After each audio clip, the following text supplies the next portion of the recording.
नमस्कार दोस्तों, स्वागत है आपका मेरे चैनल पर। आज मैं आपके लिए लेकर आई हूँ हलवाई स्टाइल लौंग लता मिठाई की आसान रेसिपी। बाहर से एकदम खस्ता, अंदर से मावा और ड्राई फ्रूट से भरपूर स्टफिंग और ऊपर से रसीली चाशनी। अगर आप पहली बार बना रहे हैं तो मेरी इस रेसिपी से आपकी लौंग लता मिठाई बिल्कुल परफेक्ट बनेगी। तो चलिए बिना देर किए रेसिपी शुरू करते हैं। लौंग लता मिठाई बनाने के लिए हम लेंगे 2 कप मैदा। मैदे को छान लें और एक बाउल में डाल लें। अब इसमें डालेंगे 4 चम्मच यानी 4 टेबलस्पून देसी घी, या फिर आप रिफाइंड ऑयल भी ले सकते हैं।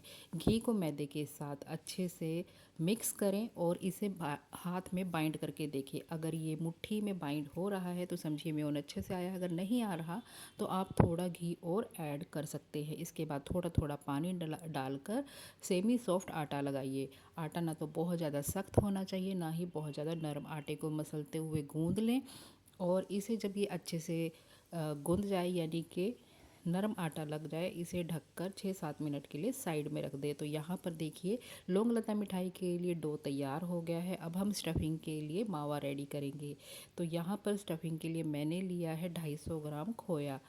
तो आप या तो घर पे ही खोया बना सकते हैं या मार्केट से भी ले सकते हैं। तो कढ़ाई में हमें खोए को डालना है यानी मावे को डालना है। इसे 2-3 मिनट के लिए भून लें। ज़्यादा भूनने की आवश्यकता नहीं है, 2-3 मिनट के लिए ही भूनें और इसके बाद गैस को ऑफ़ कर दें। गैस ऑफ़ करने के बाद जब हल्का सा ठंडा हो जाए तो हम इसमें मिक्स करेंगे बूरा यानी कि पीसी हुई चीनी। तो यहाँ पर 1 छोटा कप मैं पीसी हुई चीनी यानी बूरा ले रही हूँ और जो खोया है वो 250 ग्राम लिया है। तो इस हिसाब से मेज़रमेंट से अगर आप ये मिठाई बनाएंगे तो बहुत ही परफेक्ट बनकर तैयार होगी। बूरे को खोए के साथ अच्छे से मिक्स कर देना है और खोया पहले आपको गीला लगेगा, लेकिन जैसे जैसे ये ठंडा होगा तो ये थोड़ा गाढ़ा हो जाएगा यानी कि सख्त हो जाएगा। तो यहाँ मैंने देखिए जो बूरा है वो खोए के साथ बहुत अच्छे से मिक्स कर लिया है। अब डालेंगे कुछ बारीक कटे ड्राई फ्रूट्स। मैंने काजू, बादाम और किशमिश ली है। आप अपनी पसंद का कोई और ड्राई फ्रूट भी ऐड कर सकते हैं, लेकिन ड्राई फ्रूट्स को बारीक कट कर लीजिएगा। और आधा चम्मच डाला है इलायची पाउडर। अब सभी चीज़ों को अच्छे से मिक्स कर देंगे और इस मिक्सचर को एक प्लेट में निकाल के रख देंगे ताकि ये अच्छे से ठंडा हो जाए। ठंडे होने के बाद ये बहुत अच्छे से सेट हो जाता है। स्टफिंग के लिए मावा तैयार हो चुका है। चलिए चाशनी बना लेते हैं। तो 2 कप लिया है मैंने चीनी। 2 कप चीनी में डालेंगे 1 कप पानी, यानी कि जितनी चीनी ली है उसका हाफ हमें पानी डालना है। अब चीनी को अच्छे से मेल्ट कर लेंगे। जब चीनी अच्छे से मेल्ट हो जाए तो यहाँ पर मैंने कुछ केसर डाल दिया है। अगर आपके पास अवेलेबल है तो आप डालिए, नहीं तो आप ऐसे भी चाशनी बना सकते हैं। थोड़ा सा डालूंगी इलायची पाउडर। और हमें 2 तार वाली चाशनी नहीं बनानी है, सिर्फ 1 तार वाली बनानी है। जो चाशनी है वो बहुत ज़्यादा गाढ़ी नहीं होनी चाहिए, सिर्फ इतनी कि जब हम लौंग लता को चाशनी में डिप करें तो उसके ऊपर चाशनी की एक लेयर आ जाए। तो यहाँ देखिए चाशनी बिल्कुल रेडी हो गई। आप स्क्रीन पर देख सकते हैं, इस तरह से बस एक तार बननी चाहिए।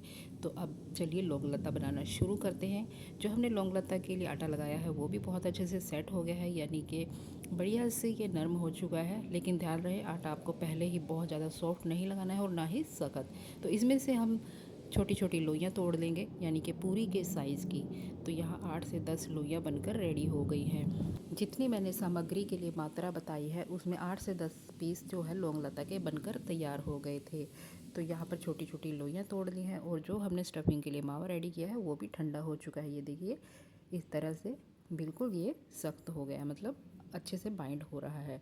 तो अब एक एक लोई लेंगे और पूरी बेल लेंगे। तो बिल्कुल भी सूखा आटा लगाने की आवश्यकता नहीं पड़ती है, ये आसानी से बेला जा सकता है क्योंकि हमने जिस तरह से आटा लगाया है इसे बेलने में बिल्कुल भी दिक्कत नहीं आएगी। तो इसे थोड़ा सा लंबा बेल ले यानी कि अंडाकार शेप का, और बीच में रखे मावे की स्टफिंग एक तरफ से फोल्ड कर दे और इसके ऊपर किनारे पे हल्का हल्का पानी लगाएं ताकि ये बहुत अच्छे से चिपक जाए। अब दूसरी तरफ से भी फोल्ड कर दें, यानी कि जैसे हम स्टफिंग पराठा बनाते हैं चौरस शेप का, वैसा आप मतलब इसे वैसे ही मोड़ना है। अब इसे हम पलट लेंगे और किनारों पे ना हल्का हल्का पानी लगाएं ताकि अच्छे से चिपक जाए।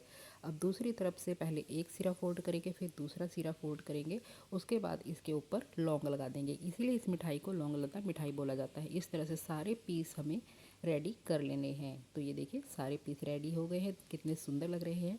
चलिए इन्हें फ्राई करते हैं। फ्राई करने के लिए मैंने कढ़ाई में तेल डाल दिया है, रिफाइंड ऑयल डाल दिया है। तो जो तेल है उसे हमें बहुत ज़्यादा गर्म नहीं करना है, बिल्कुल ठंडा ही तेल रखेगा, यानी कि बिल्कुल लो फ्लेम पर तेल को गर्म कीजिएगा और उसमें लौंग लता डालिएगा। इसी से ये खस्ता बनकर तैयार हो गया। अगर आप तेज़ गर्म तेल में लौंग लता डालेंगे तो ऊपर से ये जल जाएगी और अंदर से कच्ची रहेगी।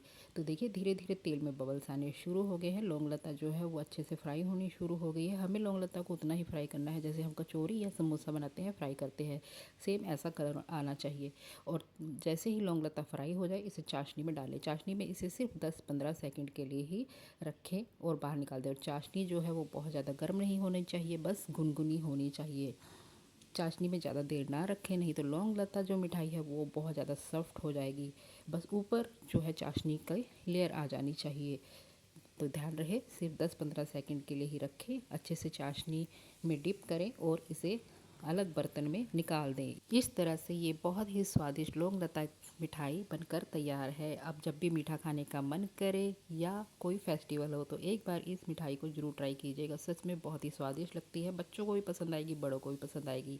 तो अब की बार रसगुल्ले गुलाब जामुन छोड़िए और एक बार ये लौंग लता मिठाई ज़रूर ट्राई कीजिए। जल्दी ही मिलते हैं नई रेसिपी के साथ, तब तक के लिए थैंक यू एंड एंजॉय।